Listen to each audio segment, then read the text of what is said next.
Oh, yeah. Okay, so I think you told me, apparently Mike White was on Survivor, and apparently it's, like, worth watching because it enriches the White Lotus experience. Well, the two people that Belinda saw, the, like, older black couple, apparently were Survivor people. The woman's name was Natalie Cole, and it took me the whole recording to realize not the Natalie Cole, because she is very dead.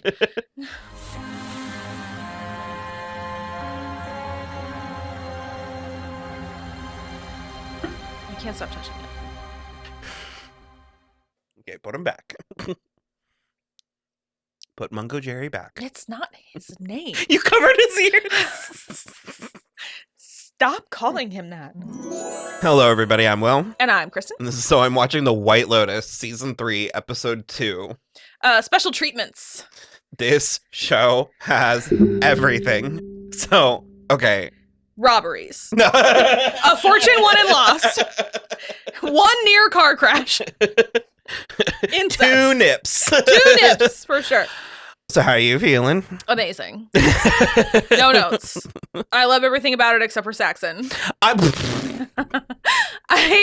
You called something, though. What did I call? You think he's a virgin. He might be the virgin. It feels like projection. He does nothing but strike out. He does nothing but strike out, but he is like so overt about it.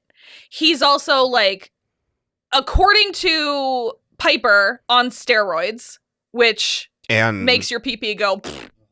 Well, protein drinks are. Well, Adderall, I thought. Oh, Adderall too.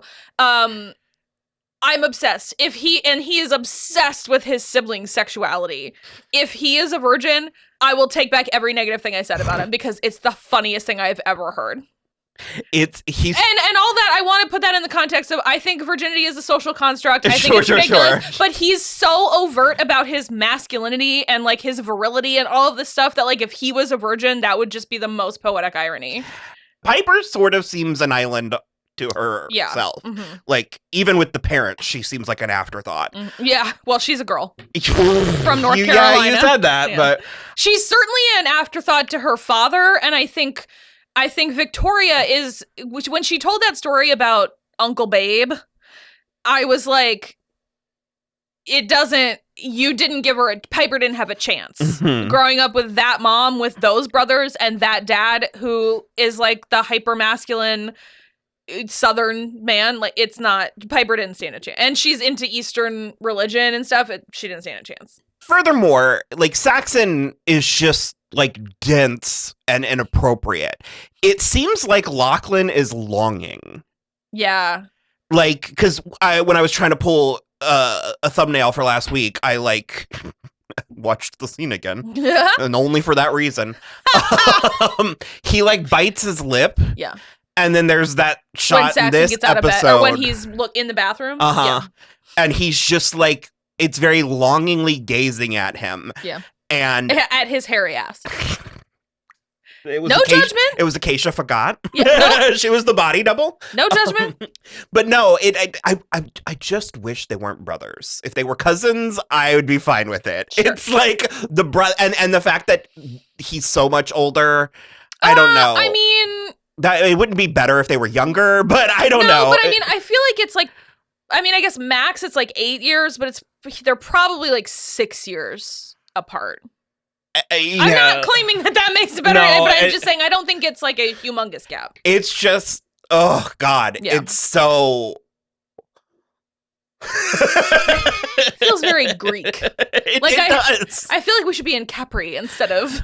But yeah, and I guess I'm curious what it means. Yeah. Like, do we think that he actually is desiring his brother, or do we think that maybe he's just sexually confused and Lachlan? Yeah. I don't know. I feel like he might be gay, and that is also why he is weird with his dad, because he doesn't want to come out to his dad. Because he seems sweet, but he also seems a little messy, because he brought up the conversation with Saxon to Piper and was like, he thinks you've never had sex. But that could have also just been naive, like young. Sure. That's fair. She also, okay, the thing is she might be a virgin, because she reacted very defensively. But again, I'm just like, why do you care if your sister's having sex? Like, I guess my issue, I'm going to do this with all the stories. No one's ever cared if I had sex. Like, I'm going to do this with all the stories, but I think it's a staple of the show. Because remember in season 2, everyone was convinced that Theo James and Will Sharp were going to sleep together. I'm like, no, it's just homoerotic. Yeah. I was like, there's, like, they've thought about it, like there's like the intrigue, but they're not going to act on it. Well, and so there's a part of me where I'm like, what are we building to? How much of this stuff are we going to act? And because I'm going to devil's advocate the 3 girlfriends a lot as well. Sure. Because I think a lot of people are reading very negatively into it. And there's a part of me where I'm like, I don't know, this could just, that might just be a healthy friendship dynamic. Okay, I have 2 things to say. The first thing was about Theo James and Will Sharp. And what I was going to say is I think Theo James would have, but Will Sharp would not have. Like, they've both thought about it, but, like, Theo James would follow through. And I don't think Will Sharp would. And then about the friends, I was in a very negative place about it last week, too, because I was like, why are the 2, like, better off ones shit-talking their, like, less fortunate friend? Like, that is so shitty and horrible. But then, when Lori and Kate started shit-talking Jacqueline, I was like, you were okay. You were sort of giddy. This is an extremely active watch-along show for us, apparently. You should head on over to the Patreon. Want to watch along with us, you can head on over to the Patreon and join our Patreon at patreon.com/watching the show.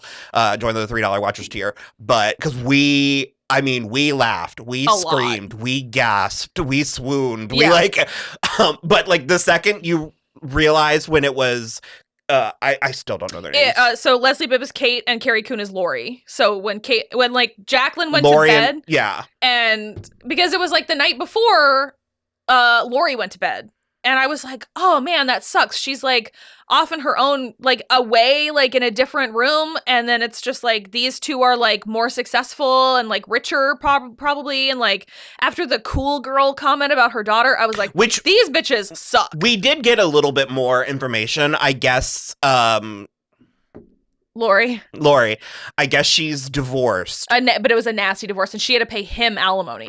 Yeah. Which they don't think he should have. And she raised her daughter in New York City, and apparently the daughter hits or is like aggressive. Yeah, and like throwing furniture and stuff. And she's gotten kicked out of 2 schools. Yeah, so they say.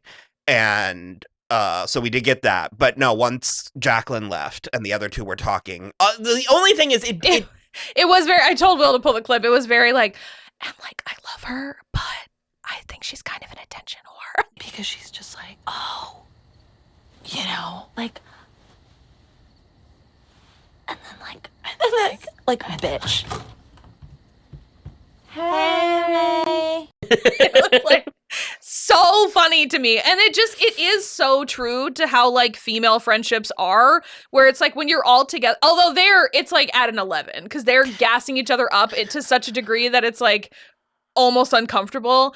You shouldn't be abusing your friends. Yeah. You shouldn't be like trash talking them or tearing them down or anything. But I think it's part of any healthy friendship. Yeah. It's just part of how social circles work. No, 100%. And I feel like it's when you're all together, you're a cohesive unit. When you break off into, you've got a group text and then you've got an individual text with everybody and you talk about everyone else on the Everybody individual talks about everyone. Yeah, that's just the way it goes. Because I even said in our watch along, and this is largely true of all of my friends. It was like, I don't ever say things about my friends that I haven't or wouldn't say to them. 100%. Granted, the way I say it might change slightly, but it's like, I mean, Well, there's also something to be said about like, when you're not with, like, if you're having an issue with a person, when you're not with that person, but you're with the other person, there's a getting stuff off your chest quality to it as well. Such and such is such a pain. Yeah. Is, I think, totally normal. Yeah. But like I said, if you're deceiving or sneaking or going around, behind their back, that's where. And that's what I liked so much. And I should have given Mike White the benefit of the doubt. That's what I liked so much about this episode, is because now it doesn't look like the Goliaths are picking on David. It's like, I think in the next episode, I think Lori and Jacqueline are going to talk about Kate. I would, and frankly, I mean, there is a chance that some of these things some of these plots are going to be negative or nasty or dramatic. That's fine. I'm just saying, I think a lot of people jump to these conclusions. And one of my favorite things about this show is the nuances and is the places where it's thoughtful and not just, sensationalist or yada yada. Yeah, 100%. That is another thing, because it's one of my favorite Maria Bamford bits where she's talking about like culture and celebrity or like celebrity worship particularly. And she's like, Jennifer Aniston is a strong, sexy monkey and she knows where all the good bananas are. So if I follow her, it's like that she's going to take me to the good bananas. That type of gossip is actually necessary for a healthy society, and it's a useful evolutionary trait.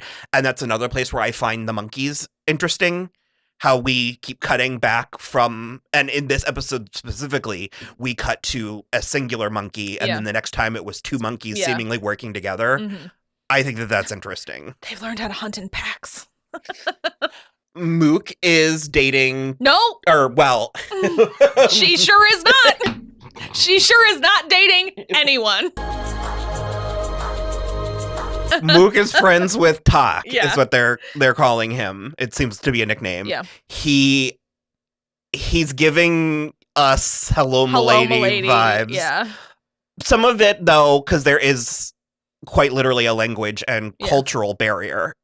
They do seemingly know each other. They know each other's families. They seem to be friends. Her brother's like him. His mom cooked extra for her for lunch. It's like that kind of... I get it. Like that kind of stuff is like really sweet. But there is this thing called punching above your weight class. And as darling as he is, that's what he's doing. Because she is so beautiful. The part for me is, and again, that's where I'm like, I don't know if this could be like customs or like cultural differences, but it's the way that he feels manipulative. The way that he's like, you need to come to lunch with me, and she's like, why? And he's like, we'll talk about it at lunch. We'll talk later, yeah.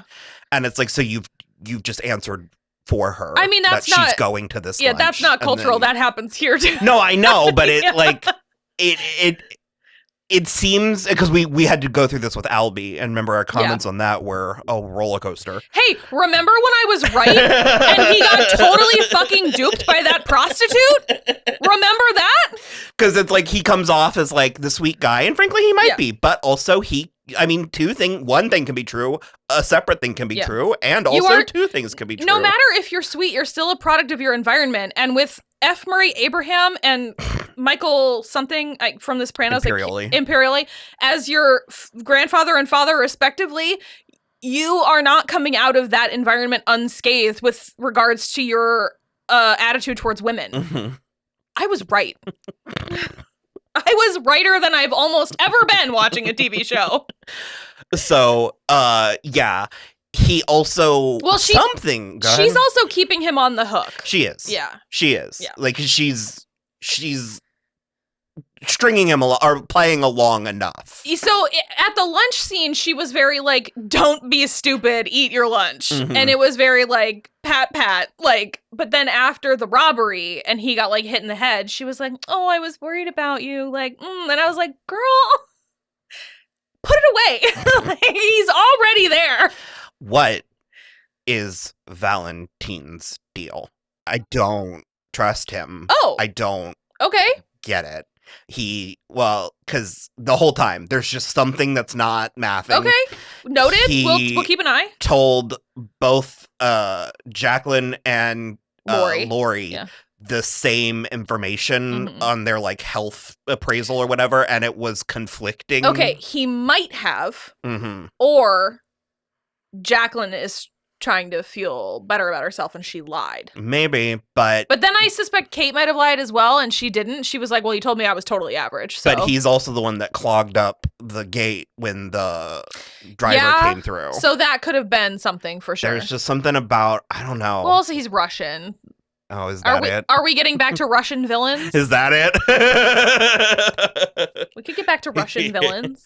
Yeah, so a robber came in and robbed the like jewelry little store. Shop. I think it was like lots of, because the Chloe, no. Yeah, Chloe. She had dresses. So I think it's just like the gift shop, the like hotel gift shop. She also was a little bit, somebody shit on the coats about it. Because she was like in the dressing room when it happened. Yeah. And she's also, she's Quebecese. Yes. Quebecois. Yeah. I knew it was and Greg doesn't know that. Gary. Yeah. He thinks Greg. Gary? His name is Greg, but she keeps calling him Gary. I think he's changed his name. Or he's at least going by Gary. And Belinda recognized him, but it's unsure. She clocked it. She clocked him. It's unsure whether or not she recognized it. But I think she might from season 1. Well, you can recognize somebody without knowing who they are, like as evidenced by Leslie Bibb and Parker Posey. But Parker Posey did recognize her and fully knew who she was and just was like, It was like 10 years ago. Yeah. That is crazy for Kate to have been like, don't you remember? Like, no, bitch. 10 years ago, she's on so much lorazepam. She stayed. Her blood could get distilled for more lorazepam. She stayed standing at that table talking to them for like 5 minutes beyond the healthy barrier. And it also does show that Parker Posey, that Victoria will turn a blind eye. She will pretend she does not see what is happening. And I feel like that's not the first or only time she's ever done that with her family. Yeah, would you agree? I super agree. I think there's probably been some behaviors displayed by Saxon in the past. You think he learned them from his dad? And her. I think he is his parents' child. Mm-hmm. Yeah. And I think Piper... They just brush it off. I think Piper is a little more, like you said, alone on an island, but I think Saxon is both of them and Lachlan is her more than him. Victoria? Yeah. Mm-hmm. Yeah. Or Lachlan is Piper and Saxon. Yeah. What is that? Because first of all, he's like bad, but good enough to know he's bad. Not really, but it's like there's no way that those two parents raised any of Well, that's why I said in the first episode it was like Saxon and Piper were fighting over him. Yeah. It was like calling a Great Dane or like two people like standing up. Yeah. Come here, boy. A Great Dane. No. He's a doodle at best. He's barely a golden retriever. These are doodles. When the robber came in, it felt organized. Chloe. Yeah. It felt organized. And the employee and Charlotte were there, but like Chloe was hiding. Chelsea. Okay. Chloe's name is Charlotte LeBon. And Chelsea is the one that's with Walton Goggins. We're trying our hardest.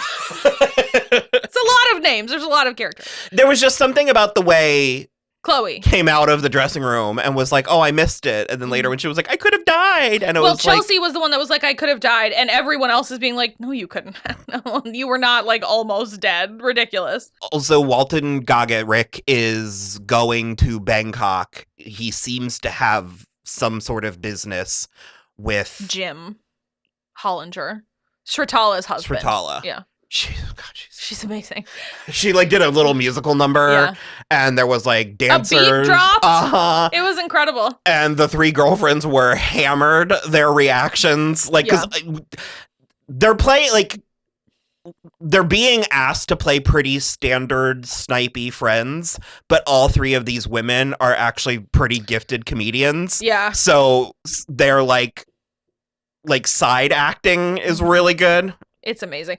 I mentioned the other day that yesterday when Will and I went to the bar, they were playing Iron Man, and it was at the end when he's doing his like press conference when he says I am Iron Man, and Christine Everhart is in the audience. I love that because everyone's in gray and she's in pink. Yeah. And your eye goes right to her. And Will goes, wow, she is really aging gracefully, but like, holy shit. Or like 2008 Leslie Bibb is something to marvel at. Andrew was watching Talladega Nights the other night. Yeah.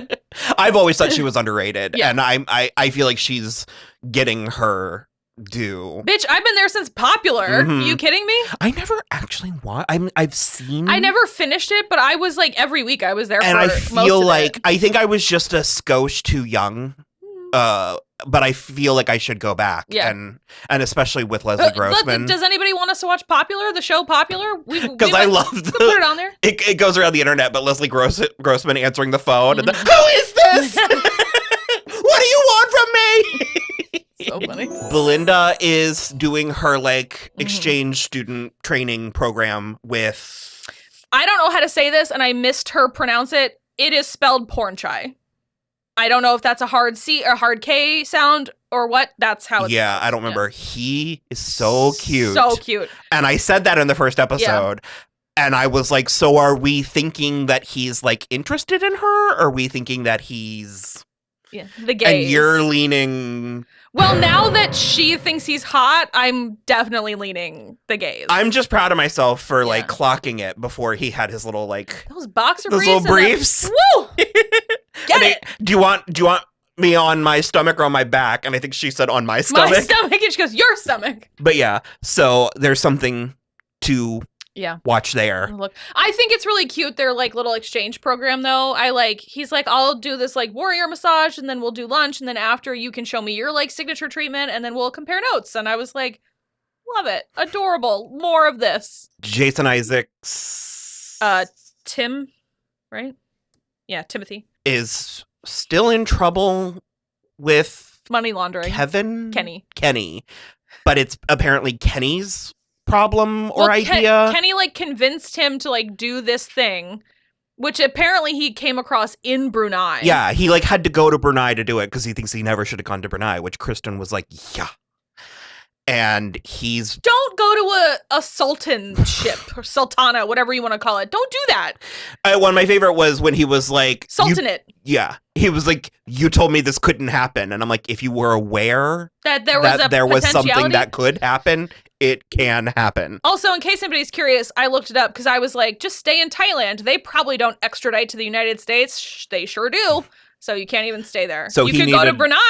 He needed... I mean... He needed a lawyer yesterday, and he still does not have one, and it's tomorrow. Because Kenny keeps going Timothy keeps being like, I will kill you if this comes back on me. And he goes, well, you're definitely implicated, and don't worry, I'm going to kill myself. And I just, and the fact that he was like, I only made $10 million. Yeah, I was going to say, we don't know what it was. Yeah, money. We don't know what it was other than money laundering. Yeah. And then, like you said, $10 million. Yeah. And he's not, his family knows something's happening, but... Mm-hmm. Well, because Piper keeps being like, seriously, you're answering the phone again? You're ridiculous. And there was that shot of him on the treadmill. And I was like, do you think maybe he's running and running, but he's not getting anywhere? He's stuck? As a professor of symbology. I'm sure the word you were looking for was symbolism. What is the symbolism there?